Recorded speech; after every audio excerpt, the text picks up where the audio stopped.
कृष्ण नाम का आसरा, कृष्ण नाम का ध्यान। 27वां अध्याय अब लिखने लगा महान। जय श्री कृष्णा, राधे राधे।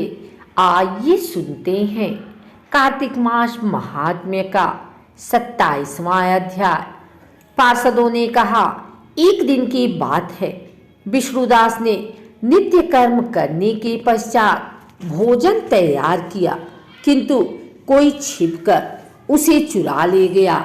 विष्णुदास ने देखा भोजन नहीं है, परंतु उन्होंने दोबारा भोजन नहीं बनाया, क्योंकि ऐसा करने पर सायंकाल की पूजा के लिए उन्हें अवकाश नहीं मिलता। अतः प्रतिदिन के नियम का भंग हो जाने का भय था। दूसरे दिन पुनः उसी समय पर भोजन बनाकर वे ज्यों ही भगवान विष्णु को भोग अर्पण करने के लिए गए, त्यों ही किसी ने आकर फिर सारा भोजन हड़प लिया। इस प्रकार 7 दिनों तक लगातार कोई उनका भोजन चुरा कर ले जाता रहा। इससे विष्णुदास को बड़ा विस्मय हुआ।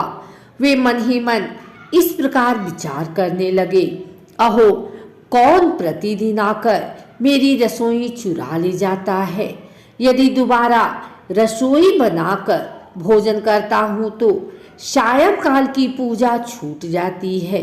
यदि रसोई बनाकर तुरंत ही भोजन कर लेना उचित हो तो मुझसे यह न होगा, क्योंकि भगवान विष्णु को सब कुछ अर्पण किए बिना कोई भी वैष्णव भोजन नहीं करता। आज उपवास करते मुझे 7 दिन हो गए। इस प्रकार मैं व्रत में कब तक स्थिर रह सकता हूँ? अच्छा, आज मैं रसोई की भली भांति रक्षा करूँगा। ऐसा निश्चय करके भोजन बनाने के पश्चात वे वहीं कहीं छिपकर खड़े हो गए। इतने में ही उन्हें एक चांडाल दिखाई दिया, जो रसोई का अनहर कर जाने के लिए तैयार खड़ा था। भूख के मारे सारा शरीर दुर्बल हो गया था। मुख पर दीनता छा रही थी। शरीर में हाड़ और चाम के सिवा कुछ शेष नहीं बचा था।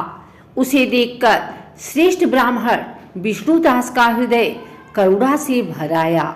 उन्होंने भोजन चुराने वाले चांडाल की ओर देखकर कहा, भैया जरा ठहरो ठहरो, क्यों रूखा सूखा खाते हो? यह घी तो ले लो। इस प्रकार कहते हुए विप्रवर विष्णुदास को आते देख वह चांडाल भय के मारे बड़े वेग से भागा और कुछ ही दूरी पर मूर्छित होकर गिर पड़ा।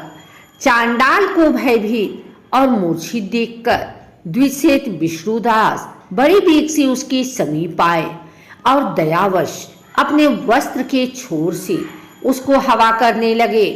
तदंतर जब वह उठकर खड़ा हुआ तब विष्णुदास ने देखा वहां चांडाल नहीं है, बल्कि साक्षात नारायण ही शंख चक्र और गदा धारण किए सामने उपस्थित हैं।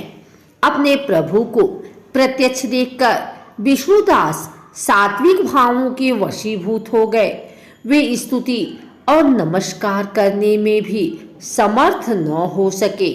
तब भगवान ने सात्विक व्रत का पालन करने वाले अपने भक्त विष्णुदास को छाती से लगा लिया और उन्हें अपने जैसा रूप देकर बैकुंठ धाम को ले चले। उस समय यज्ञ में दीक्षित हुए राजा चोल ने देखा विष्णुदास एक श्रेष्ठ विमान पर बैठकर भगवान विष्णु के समीप जा रहे हैं। विष्णुदास को बैकुंठ धाम में जाते देख राजा ने शीघ्र ही अपने गुरु महर्षि मुद्गल को बुलाया और इस प्रकार कहना आरंभ किया, जिसके साथ स्पर्धा करके मैंने इस यज्ञ दान आदि कर्म का अनुष्ठान किया है, वह ब्राह्मण आज भगवान विष्णु का रूप धारण करके मुझसे पहले ही बैकुंठ धाम को जा रहा है।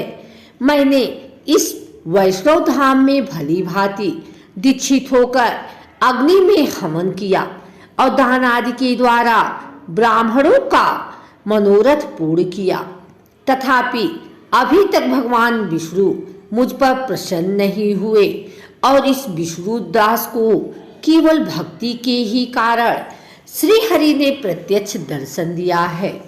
अतः जान पड़ता है कि भगवान विष्णु केवल दान और यज्ञों से प्रसन्न नहीं होते, उन प्रभु का दर्शन कराने में भक्ति ही प्रधान कारण है। दोनों पार्षदों ने कहा।